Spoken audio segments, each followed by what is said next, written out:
मुश्किल इस दुनिया में कुछ भी नहीं, फिर भी लोग इरादे तोड़ देते हैं। अगर सच्चे दिल से कुछ पाने की चाहत हो तो आसमान में बैठे हुए तारे भी अपनी जगह छोड़ देते हैं। इसलिए मेरे साथियों, हमें आपसे कहना है, हमें अपनी हाथों की लकीरें बनाना आता है। वो लोग और होंगे जिन्हें सिर्फ अपनी किस्मत पे रोना आता है। जी हाँ, नहीं साथियों, हम लोग इनमें से नहीं हैं। हमें अपनी हाथों की लकीरें बनाना आता और बना के दिखाएंगे हम। जी हाँ साथियों, एक बहुत ही प्यारे से कंटेंट में हम आपका स्वागत अभिनंदन कर रहे हैं। जी हाँ साथियों, आशा है आप खुशहाल, मस्त और स्वस्थ हैं। फिलहाल आपके स्क्रीन पर अद्भुत सीरीज के माध्यम से जहां हम दुनिया की रोमांचित चीजों से आपका सामना करा रहे हैं, जहां हर बारीकियों पर हमारी नजर है, जहां हम सोच रहे हैं हर कोने से आपके लिए उन जरूरी प्रश्नों को उठा लाएंगे जहां से एग्जामिनर हमारे प्रश्न पूछ जाते हैं। तो हर लम्हा हम लेकर आए हैं जहां से आप तैयार होना चाहते हैं, जो आपके लिए बहुत ही जरूरी है। बहुत सी झीलों को आपने देखा होगा, बहुत सी कहानियों से आप लोग रूबरू हुए होंगे, बहुत सी ऐसी चीजों से आप अपने आप को शिनाख्त करा चुके होंगे, अपने आप को उसके साथ मिला चुके होंगे। फिलहाल ये नया है। यहाँ जो आपके स्क्रीन पर साझा कर रहे हैं, यहाँ आपका समय जाया नहीं जाएगा। लेक कैंडी की बात करेंगे। सबसे पहले हमारा एग्जामिनर यही पूछना चाहता है कि संबंधित झील का लोकेशन क्या है। फिलहाल हम तमाम चीजों के साथ हमेशा जुड़ते हैं। बहुत ही छोटा सा कंटेंट है, प्यारा लगेगा आपको, देखिएगा। तो लेक कैंडी यह रहा साथियों। देखिए आगे कंटेंट में कुछ हमने लिखा हुआ है, यहाँ रात में जाना सख्त मना है। अद्भुत है, ये रोमांचित करेगा ये टाइटल आपको। यहाँ रात में जाना सख्त मना है, क्यों, इसके बारे में भी हम आपको बताना चाहेंगे। तो लेक कैंडी अगर हम बात करें तो आपको जाना पड़ेगा कजाकिस्तान।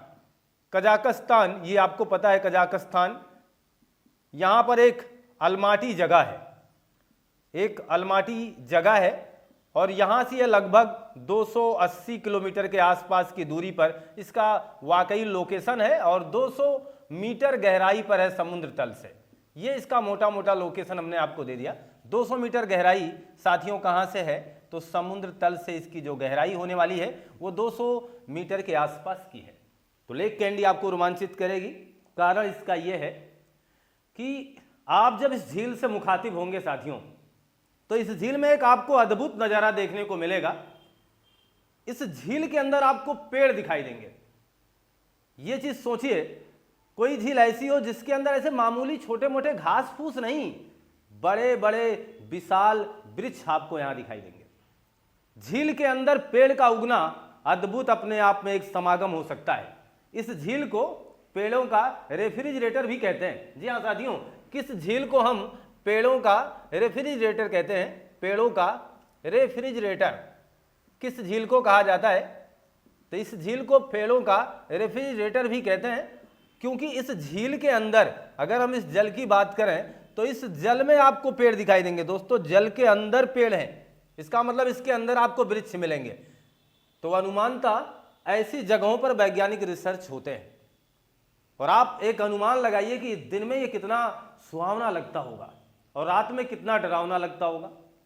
तो ऐसी जगहों पर छोटे छोटे बच्चों को, आप जैसे वयस्क लोग जा सकते हैं आराम से, क्योंकि अगर आपके अंदर वो कैपेसिटी है, तमाम ऐसी चीजों को झेलने की आपकी भावना संवेदनशील है, तो नो डाउट आप जा सकते हैं। ऐसा नहीं कि बहुत ही बड़ी मनाही है, आप जा सकते हैं। लेकिन हाँ, छोटे बच्चों को अलाउ नहीं किया जाता है। ये बिल्कुल सही बात है कि यहाँ रात्रि में आपको बड़े बड़े ठहरने के स्थान मिल जाएंगे। अगर आप किसी पर्यटन के मूड में हैं तो आप यहाँ जा सकते हैं। मैं फिलहाल इसके प्रचार की भूमिका नहीं निभा रहा, लेकिन इतनी बात बताना चाहता हूँ। मेरा सीधा उद्देश्य है कि आपके पास कंटेंट की जानकारी हूबहू पहुँचे, जिससे वो आपके दिमाग मस्तिष्क में एक घर बना करके रह जाए। ये हमारी कोशिश होती है। तो फिलहाल बात यही कर रहे हैं हम कि पेड़ इसके अंदर है, नज़ारा कितना खूबसूरत होगा। तो पर्यटक को, यानी पर्यटकों को ही अपनी तरफ आकर्षित करती है।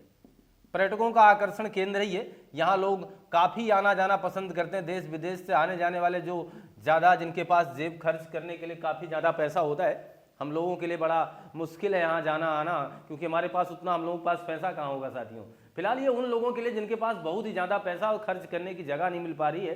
तो ऐसे लोग अपने टाइम को स्पेंड करने के लिए ऐसी खूबसूरत जगहों का चयन करते हैं, वहाँ पहुँचते हैं। हो सकता है अपने दोस्त के साथ, हो सकता है अपनी महबूबा के साथ, हो सकता है अपनी वाइफ, अपनी पत्नी के साथ, हो सकता है अपने परिवार के साथ, किसी के भी साथ इस पर्यटन को पर्यटक के रूप में देख सकते हैं आप।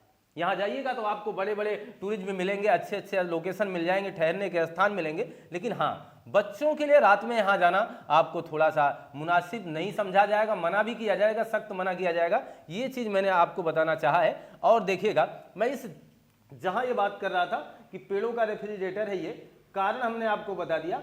फिलहाल वैज्ञानिक रिसर्च का दावा है, वैज्ञानिकों का जो रिसर्च चलता है ऐसी जगहों पर जरूर किया जाता है कि ये पेड़ कैसे चले आए। तो माना जाता है कि 1911 में यहाँ बहुत ही भीषण भूकंप आया था दोस्तों, जिसकी वजह से धरातल पर स्थित तमाम ऐसे संरचनाएं उल्टी हो गई और ऐसी दशा में विशाल बारिश हो जाने के बाद इस जगह झील का रूप हो जाता है, जिसमें तमाम ऐसे पौधों का उद्भव होता है जो उसी धरातल के साथ पलट चुके थे, ऐसा मानना है।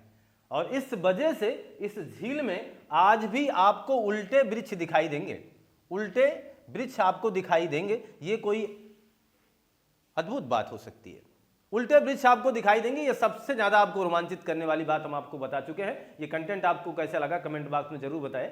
आपका दिन शुभ हो, आपको बहुत बहुत धन्यवाद।